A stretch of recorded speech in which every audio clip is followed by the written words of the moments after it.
we present the 5th episode in the Green Valley Line, the story of a backcountry railroad in the early years of the 20th century. Preparations for the trial mail run, in which the Green Valley Line is to compete with the CK&W for the mail contract, are just about complete. In spite of its shorter line, the odds are against the Green Valley.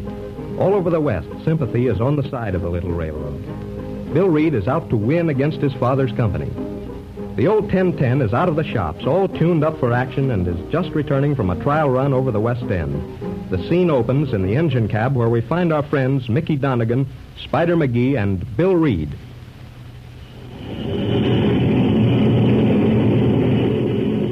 All right, Mickey, you can take it easy in the town. Gosh, I never thought this old mill could make that time. Hey, what did I tell you? What do you make the average running time, Mr. Reed? Better than 40 on the outward run, and close to 44 so far coming back. Hey, what did I tell you? Didn't I say she could do it? And we ain't really opened her up yet. What do you think of her, Mickey? Well, she's just as good as ever. Them side rods is working pretty stiff, and the eccentric straps want hiling up a little. But she's doing fine. If we send her out on that pilot run tomorrow, you think she can keep ahead of the mail special, Mickey? Bar an accident, I'm sure of it, sir. What do you say, Spider? Don't you worry about keeping ahead. As far as running goes, as long as you don't lay us out with this bum dispatching. I'll see to that. Say, what about that fellow who was snooping around the office last night? You suppose he heard what you was planning? You mean about running the 1010 ahead as a pilot? Sure. I don't know, Spider. I hope so. If it was somebody spying for the opposition. What do you mean? You wanted it to be heard? Sure. Never mind why now. You'll find out later. Well, suffer Pete, I don't get you. Where's now, Spider? Quit your blathering and watch out for that yard signal.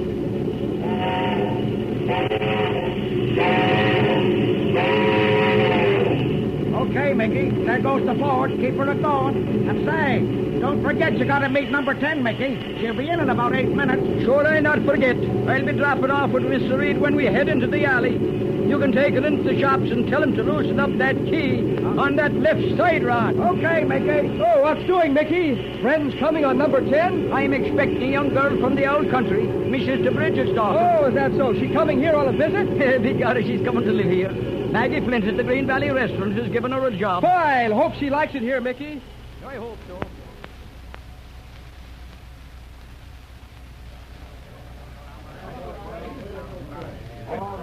Oh, hello there, Mickey. My goodness, I was afraid you wouldn't be able to make it. Well, now, Maggie, and it's all dressed up you are. Sure, it was good of you to come. That's nothing. Do you know this girl when you see her? Well, bedad, and how should I? When I left the old country, she was barely the height of me knee. For land's sakes. How you going to pick her out? Hold on now. I have the description. Yes? About 5'3" in height. Yes? Slim built. Yes? With dark hair and blue eyes. Yes? With a black dress on and a green feather in her hat. Uh-huh. We'll be spotting her all right. There's number 10 now, coming down the hill. My goodness, you're all excited, Mickey. Sure, it's the first one of the young people I've seen for many and many a day. Well, here we are.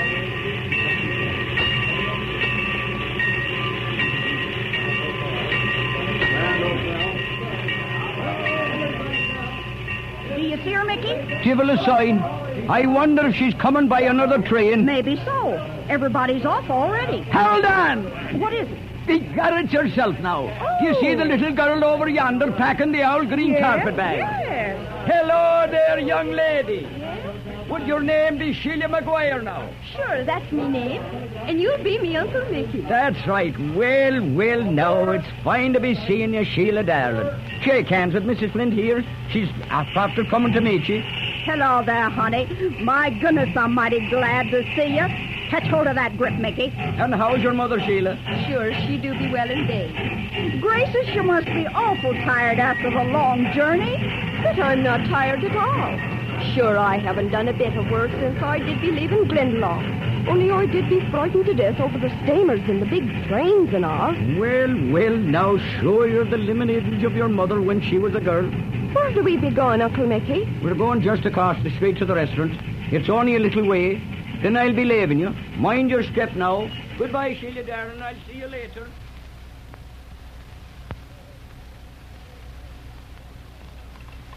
Say, Pop, you ought to have seen that old 1010 fly on the West End. You know the time she made? Sure, I was listening to the reports. She was sure traveling, Bill. Why, what's wrong, Pop? Anything the matter? No, I don't know. John Graham's coming right over. Oh. Yeah, he wants to talk to us both. Say, you don't think he's going to try to interfere with that mail run, do you? I can't say. He's standing in with your father in the CK&W. I guess he ain't strong for us getting that mail contract. Well, he can't stop us, Pop. You don't have to tell him our plans, do you? Well, I don't know. He's the president of the road, Bill. Oh, gosh, yes, but the directors are all behind us. And they know he's favoring the CK&W. I don't see what he can do. Say, you don't think he'd pull anything crooked, do you? Oh, not a chance, son. John Graham's square. It's just that he doesn't believe we can pull the Green Valley out of the hole, and he's in favor of giving in. Yes, I see. Well, what advantage would it be to him? Why, John Graham would be well looked after, I guess.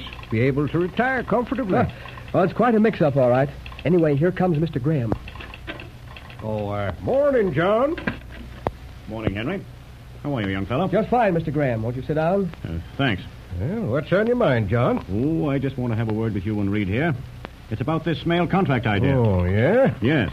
Don't you think you're going at this thing a little hastily, Henry? Oh, shucks. Why, we've been trying for the last 15 years to get a chance at it, John. Yes, of course. But the way things are, why, you're going to antagonize J.J. Reed more than ever.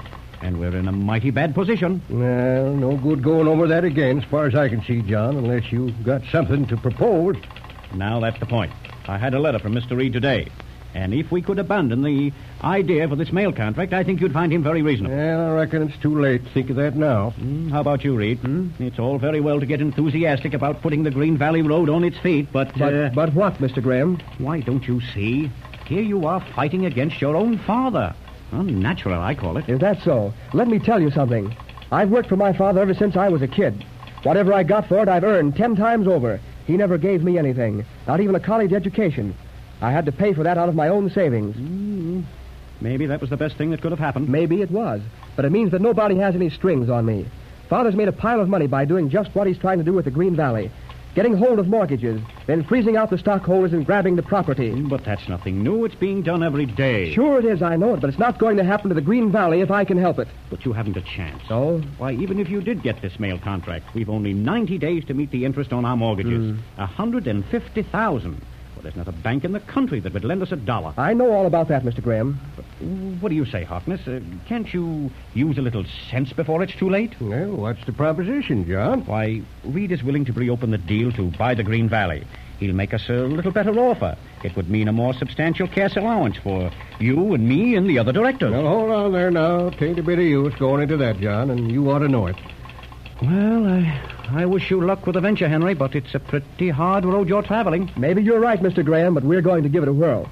We might surprise you yet. I hope so, young fellow. And now there's another matter. Yes? Mrs. Graham and I have been expecting to see you before this up at the house. Oh, I'm sorry, sir. I've been intending to call, but it's been quite a rush lately. Well, what about dinner tonight? Why, really, you see, we've got the trial run on tomorrow morning, and things are kind of busy. Oh, shucks now, Bill. You better go along. Everything's ready, and I'll tend to the work here. Well, all right, Mr. Graham, tonight then. Well, that's fine. 7 o'clock then. All right. Oh, quite informal. Just Mrs. Graham and my daughter Carrie. Oh, yes. All right, 7 o'clock then, sir. Good. So long, Henry. So long, John. So that's that. Well, I forgot about that fire-eating daughter. I suppose we'll have another run-in tonight. Say, listen here, young fella. You got the wrong idea about Carrie Graham. Yeah? There isn't a finer gal in the whole country. The pride of the old Green Valley, eh, Pop? I will say she's not hard to look at, if only she hadn't such a mean tongue. You're all wrong now, Bill. There's nothing mean about young Carrie. She sure hopped onto me the first time we met. Made me feel like 30 cents.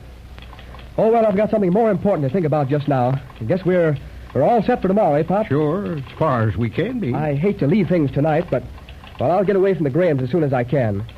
The engines are all ready, huh? I'll ride with Spider and Mickey on the 1010. Not that I can do any good if anything breaks loose, but I'd like to be along. Suits yourself, son. I think I'll slide over to the hotel and change.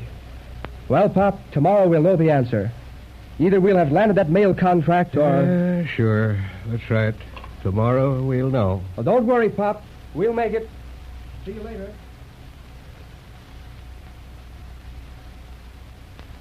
And now, William, my boy, if you'll excuse me, I'll have to leave you and Carrie to entertain yourselves.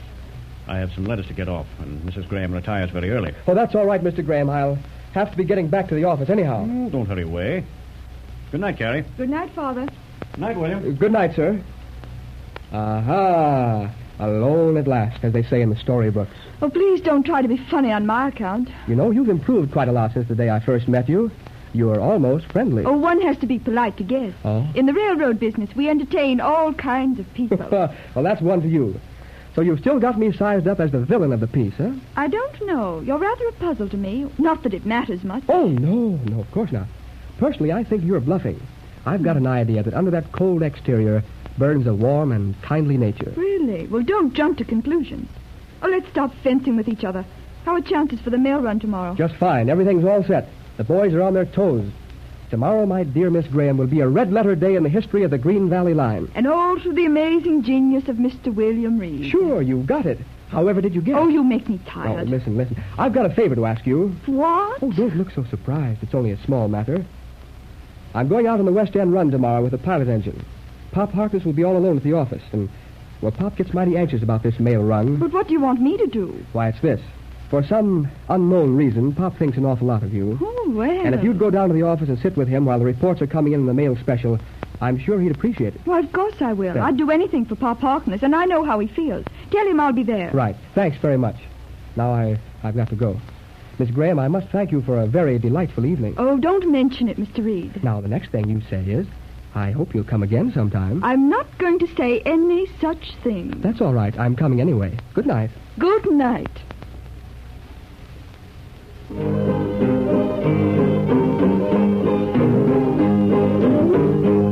All set for the big mail run. All along the old Green Valley, the men are on their toes, out to win against the big opposition road. Don't miss episode 6 of The Green Valley Line.